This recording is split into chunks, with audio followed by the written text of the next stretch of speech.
તો મિત્રો, આપણે બીજા લેક્ચર તરફ આગળ વધીએ તે પહેલાં આપણે પ્રથમ લેક્ચરમાં અરુણિમા સિન્હા વિશે જે કંઈ શીખ્યા તેનું ભાષાંતર કરી લઈએ, પછી બીજા લેક્ચર તરફ આગળ વધીએ. તો હવે આપણે શરૂઆત કરીએ.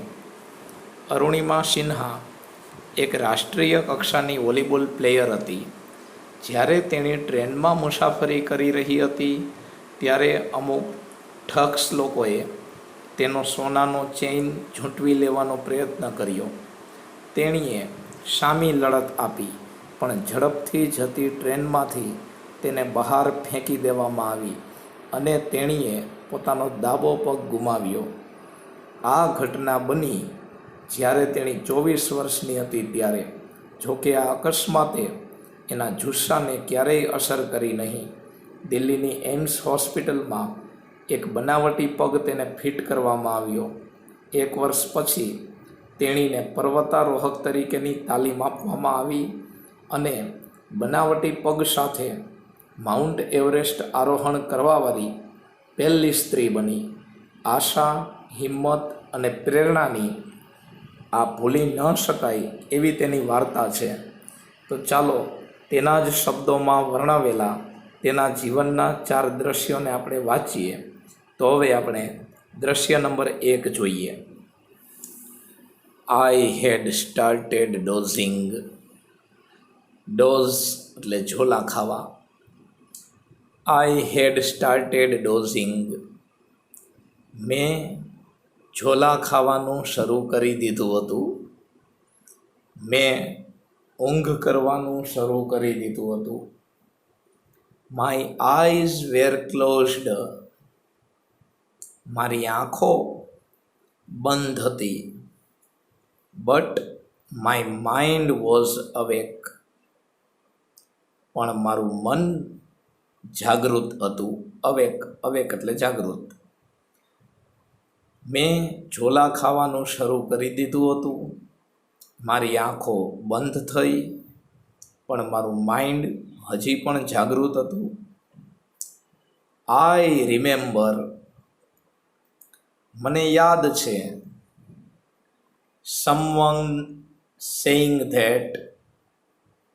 કોઈ વ્યક્તિ એવું કહેતો હોય કે બરેલી વુડ કમ આફ્ટર સમ ટાઈમ. કે બરેલી થોડીક વાર પછી આવશે. બરેલી એ ઉત્તર પ્રદેશનું એક શહેર છે જેનું આખું નામ છે Raebareli.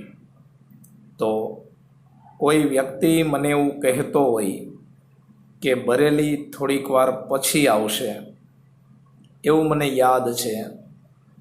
I was in deep thought. હું ઊંડા વિચારમાં હતી.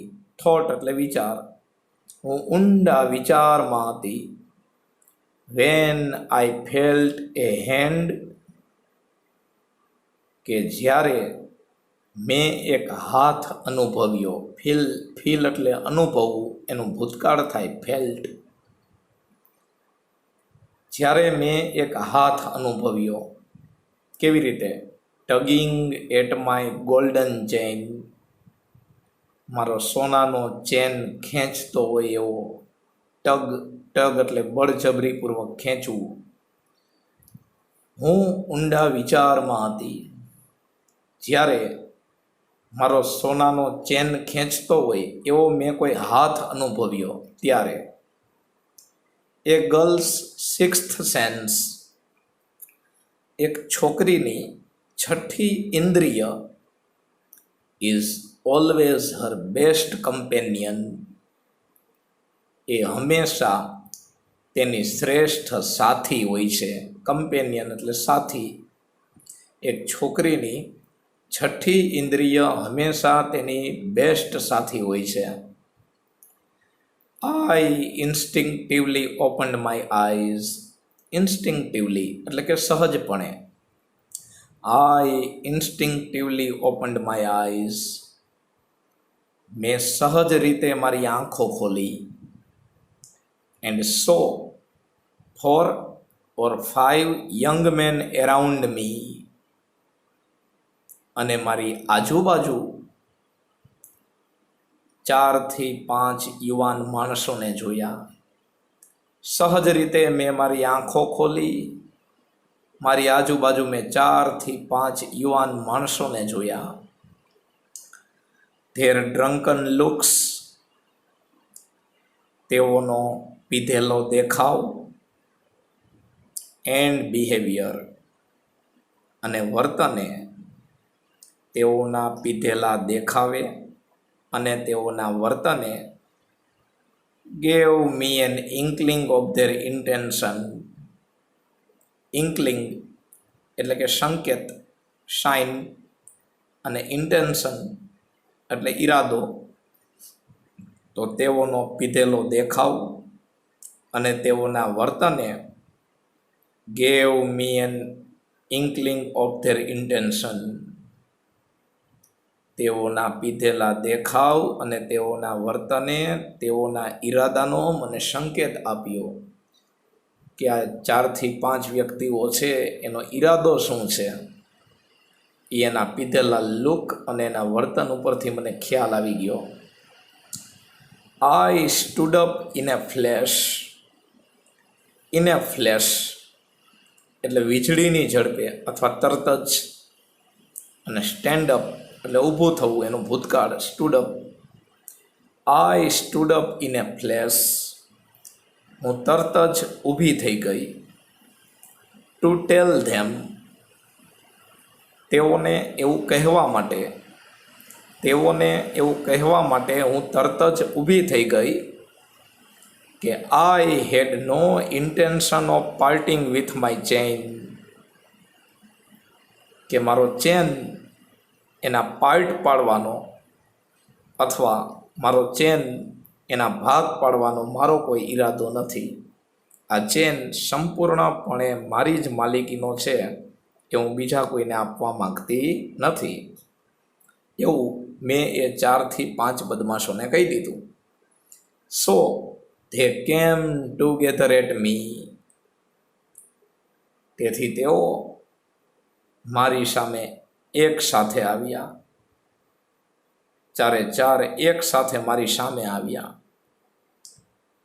ઇવન ધો the compartment was full. Even ધો વિરોધાભાસ બતાવે, જેનો અર્થ થાય જો કે, છતાં, અને કમ્પાર્ટમેન્ટ એટલે ગાડીનો ડબ્બો. ઇવન ધો કમ્પાર્ટમેન્ટ વોઝ ફૂલ, જો કે ડબ્બો ફૂલ ભરેલો હતો, છતાં none of my fellow passenger, મારા સાથી મુસાફરોમાંથી એક પણ, જો કે કમ્પાર્ટમેન્ટ આખોય ભરેલો હતો, ગાડીનો આખો ડબ્બો ભરેલો હતો, છતાં none of my fellow passenger got up to inquire, છતાંય મારા સાથી મુસાફરોમાંથી એક પણ એવું પૂછવા માટે પણ ઊભો થયો નહીં. ઇન્ક્વાયર એટલે પૂછવું. જોકે રેલવેનો આખો ડબ્બો ભરેલો હતો, છતાંય મારા સાથી મુસાફરોમાંથી એક પણ મને એવું પૂછવા પણ ઊભો થયો નહીં કે વોટ વોઝ હેપનિંગ, કે આ બધું શું થઈ રહ્યું છે. જે મારી સાથે બની રહ્યું હતું એ પૂછવા માટે મારો સાથી મુસાફરોમાંથી એક પણ ઊભો ન થયો. Forget about there coming to my rescue, મારા બચાવ કરવા માટે તેઓનું આવું, ચાલો એ વાતને ભૂલી જાઓ. ભૂલી જાઓ કે સાથી મુસાફરોમાંથી મને કોઈ બચાવવા માટે આવે. રેસ્ક્યુ એટલે બચાવ કરવો. આઈ હેડ નો ઓપ્શન, હવે મારી પાસે કોઈ વિકલ્પ હતો નહીં.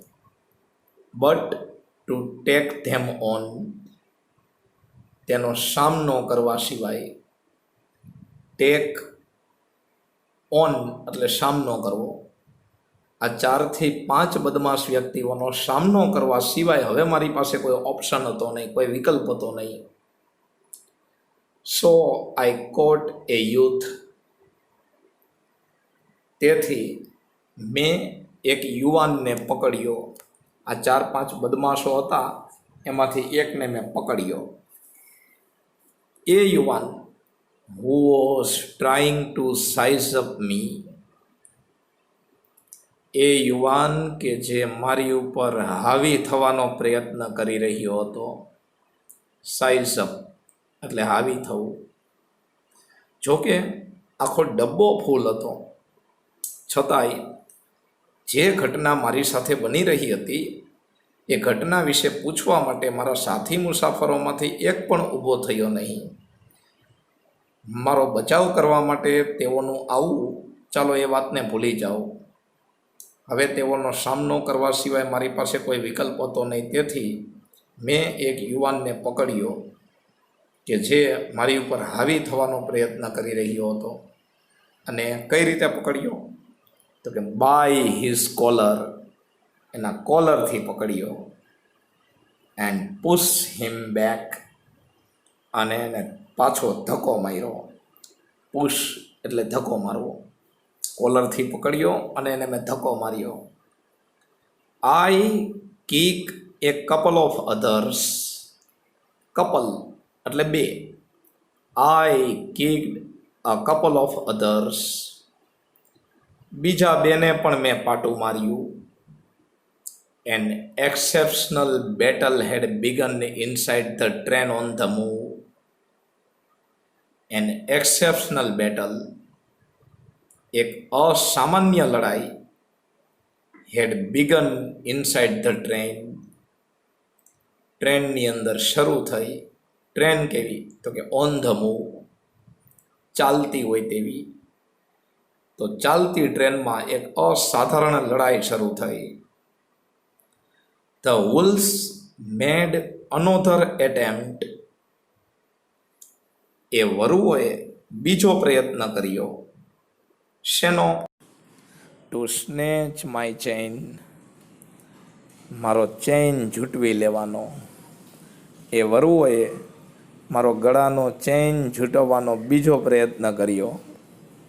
સ્ટીલ આઈ રેઝિસ્ટેડ, છતાં પણ મેં પ્રતિકાર કર્યો. ક્યાં સુધી પ્રતિકાર કર્યો? તો કે until one of them driven by a frenzy. Frenzy એટલે ગુસ્સો, અને ડ્રાઇવન એટલે પ્રેરિત. ક્યાં સુધી પ્રતિકાર કર્યો? તો કે until one of them driven by a frenzy, ગુસ્સાથી પ્રેરિત તેઓમાંથી એકે gave me an extra hard kick, મને વધારાનું જોરથી પાટું ન માર્યું ત્યાં સુધી. કિક, કિક એટલે પાટું મારવું. ગુસ્સાથી પ્રેરિત તેઓમાંથી એકે મને જોરથી પાટું ન માર્યું ત્યાં સુધી મેં તેનો પ્રતિકાર કર્યો. અને પાટું એ કેવી રીતે માર્યું? તો કે યુઝિંગ ઓલ હિઝ ફોર્સ, એના પૂરેપૂરા બળનો ઉપયોગ કરીને. પૂરેપૂરા બળનો ઉપયોગ કરીને ગુસ્સાથી પ્રેરિત તેઓમાંથી એકે મને વધારાની જોરથી કિક ન મારી ત્યાં સુધી મેં તેઓનો પ્રતિકાર કર્યો. ઓફ બેલેન્સ, અસંતુલિત થઈને. I could not recover in time. In time એટલે સમયસર. અસંતુલિત થઈને. I could not recover in time, હું સમયસર ફરીથી ઊભી થઈ શકી નહીં, સાજી થઈ શકી નહીં.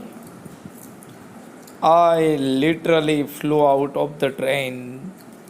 લિટરલી એટલે સહજ રીતે. I literally flew out of the train,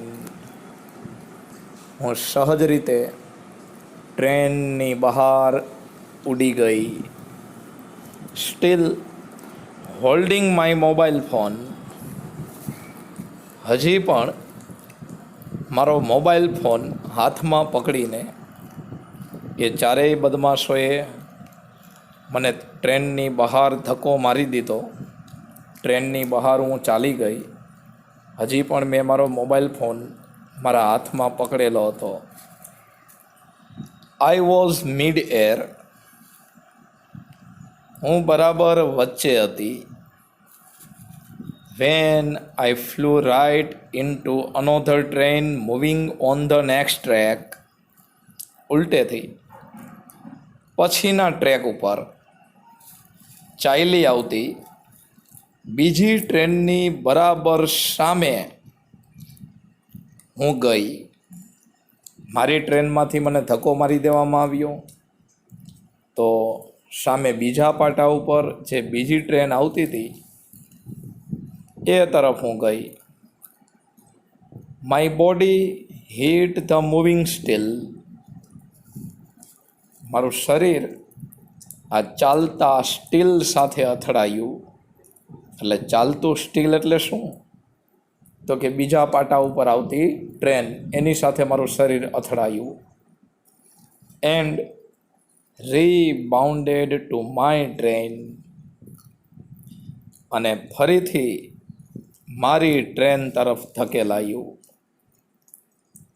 this ping pong must have continued for several seconds. Several એટલે ઘણું. This ping pong must have continued for several seconds. આ પિંગ પોંગ ઘણી સેકન્ડો સુધી ચાલુ રહ્યું.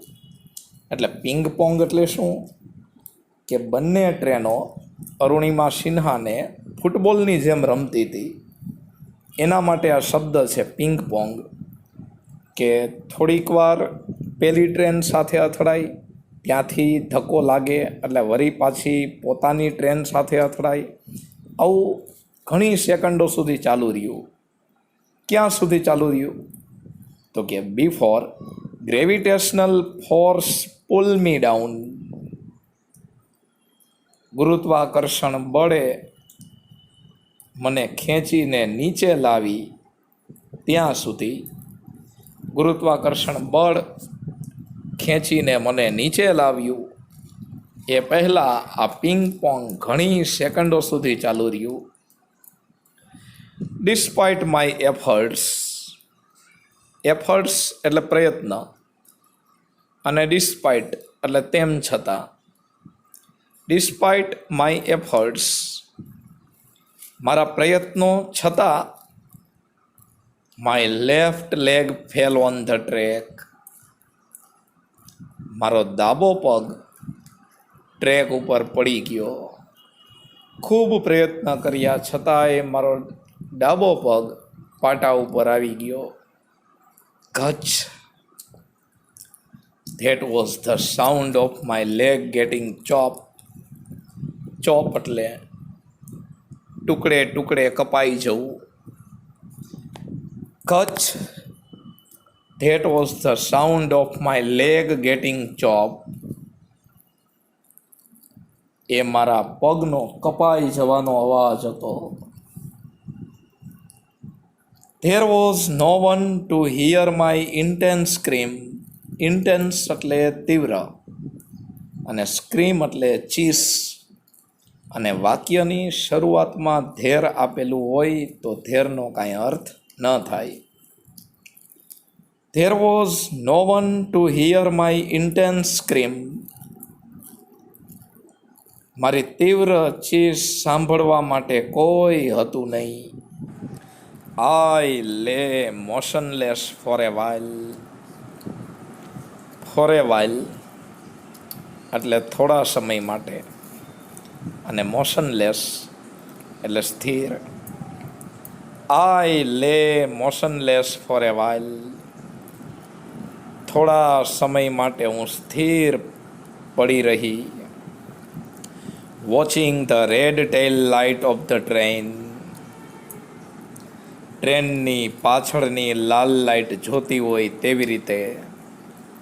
રેડ ટેલ લાઇટ એટલે લાલ રંગની પાછળની લાઇટ. ટ્રેનની પાછળની લાલ લાઇટ જોતી હું થોડીક વાર માટે પાટા ઉપર જ પડી રહી. ટ્રેન જતી હતી અને એની પાછળની લાલ લાઇટ મને દેખાતી હતી. એ હું જોતી હતી ક્યાં સુધી, તો કે until it deemed and faded into darkness. જ્યાં સુધી એ લાઇટ ઝાંખી ન થઈ ગઈ અને અંધારામાં પરિવર્તિત ન થઈ ગઈ ત્યાં સુધી હું એ ટ્રેનની લાલ લાઇટ જોતી રહી. Then I fainted. પછી હું બેભાન થઈ ગઈ. તો મિત્રો, આ હતો આપણો બીજો લેક્ચર. હવે આપણે ત્રીજા લેક્ચરમાં દ્રશ્ય નંબર 2 જોઈશું. તમારો ખૂબ ખૂબ આભાર વિડીયો જોવા માટે. આવી રીતે શીખતા રહેજો.